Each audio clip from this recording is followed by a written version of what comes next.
শাহরিয়ার আলম সাম্য হত্যাকাণ্ডের প্রায় 9 দিন অতিবাহিত হয়েছে। কিছুক্ষণের পরে আজকে 10 দিন অতিবাহিত হবে। এখনো পর্যন্ত শাহরিয়ার আলম সাম্যের প্রকৃত কোনো খুনি এখনো পর্যন্ত গ্রেপ্তার হয়নি। এটি শাহরিয়ার আলম সাম্যের সহপাঠীরা, আমরা যারা সহকর্মী, আমরা সবাই বিশ্বাস করছি যে যেই 6 জন এখনো পর্যন্ত গ্রেপ্তার হয়েছে সেই 6 জন এখনো পর্যন্ত শাহরিয়ার আলম সাম্যের প্রকৃত খুনি নয়। সুতরাং আমরা মনে করছি এই ইন্টেরিয়াম গভর্নমেন্ট এখনো পর্যন্ত চূড়ান্তভাবে ব্যর্থ হয়েছে শাহরিয়ার আলম সাম্যের প্রকৃত খুনিদের গ্রেপ্তার করতে।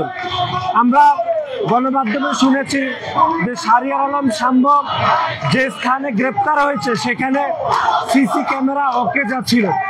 আমরা দেখেছি যে গণঅভ্যুত্থানের পরবর্তী সময়ে যে প্রশাসন পুরো অকাজা যেরকম হয়েছে, সিসি ক্যামেরা সেরকম অকাজা অবস্থায় রয়েছে।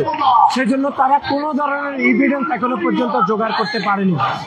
আমরা 3টি দাবিতে আজকে অবস্থান কর্মসূচি করছি। একটি হচ্ছে নিরাপদ ক্যাম্পাস, শাহরিয়ার আলম সাম্যের গ্রেপ্তারের, শাহরিয়ার আলম সাম্যের হত্যাকারীদের গ্রেপ্তার এবং বিচার নিশ্চিত, এবং ঢাকা বিশ্ববিদ্যালয়ের মাননীয় উপাচার্য, মাননীয় প্রক্টর কোনোভাবে এই হত্যাকাণ্ডের দায় এড়িয়ে যেতে পারেন না। সুতরাং ওনাদের অবশ্যই পদত্যাগ করা উচিত বলে আমরা মনে করি।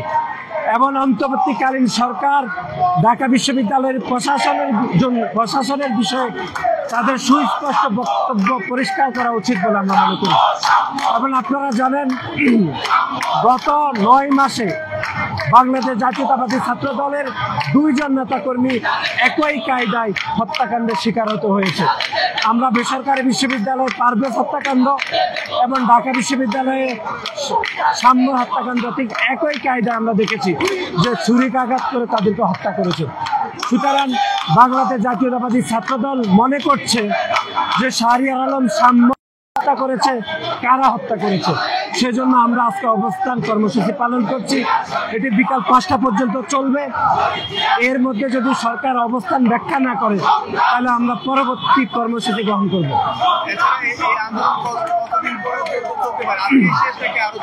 না, অবশ্যই এটি শেষ নয়, কারণ এখনো পর্যন্ত শাহরিয়ার আলম সাম্যের প্রকৃত কোনো খুনি এখনো পর্যন্ত গ্রেপ্তার হয়নি। এবং আপনি জানেন যে গত 9 মাসে ঢাকা বিশ্ববিদ্যালয়ের 2টি হত্যাকাণ্ড হয়েছে, তোফাজ্জল হত্যাকাণ্ড, শাহরিয়ার আলম সাম্য হত্যাকাণ্ড। আমরা তো এখন দেখছি যে যতক্ষণ পর্যন্ত যমুনার সামনে অবস্থান কর্মসূচি না দেওয়া হচ্ছে ততক্ষণ পর্যন্ত বাংলাদেশের কোনো দাবি দাবা আসলে পূরণ হচ্ছে না। এটা এক ধরনের ব্যাড কালচার শুরু হয়েছে যে অন্তর্বর্তীকালীন সরকার নিজেরাই নিজেদের বিপদ ডেকে নিয়ে আসছে। সুতরাং আমরা মনে করছি যদি অনতিবিলম্বে খুনিদেরকে গ্রেপ্তার না করা হয়, ঢাকা বিশ্ববিদ্যালয়ের প্রক্টর, ঢাকা বিশ্ববিদ্যালয়ের উপাচার্যকে যদি পদত্যাগ না করতে বাধ্য করা হয় এবং নিরাপদ ক্যাম্পাসের বিষয়টি সুনির্দিষ্টভাবে ব্যাখ্যা না দেওয়া হয়, তাহলে আমরা অনতিবিলম্বে যে প্রধান উপদেষ্টার বাসভবনের সামনে অবস্থান নেব। এটি খুব দ্রুত অবস্থানের ঘোষণা দেওয়া হবে। এই মুহূর্তে তারা কিন্তু আছেন ইন্টারকন্টিনেন্টালের সামনে, এবং এই মোড়ে কিন্তু তারা আসলে সকাল থেকেই তারা অবস্থান করছেন। শাহবাগের পাশাপাশি ইন্টারকন্টিনেন্টালের এখানে কিন্তু আসলে তারা ঠিক যে মেট্রোর যে রুটটি রয়েছে ঠিক মেট্রো স্টেশনের ঠিক সামনেই কিন্তু আসলে একদম ইন্টারকন্টিনেন্টাল হোটেলের পাশে, কন্টিনেন্টাল হোটেলের পাশেই তারা আসলে তারা আসলে বিক্ষোভ করছেন। এবং ছাত্রদল জনাব নাসির কিন্তু আসলে বলছিলেন যে কোনো দাবি দেওয়ার জন্য যমুনার সামনে না গেলে আসলে সেটি পূরণ করা হয় না বা মানা হয় না, এবং তারা কিন্তু শিগগিরই আসলে যমুনার সামনে যাবেন।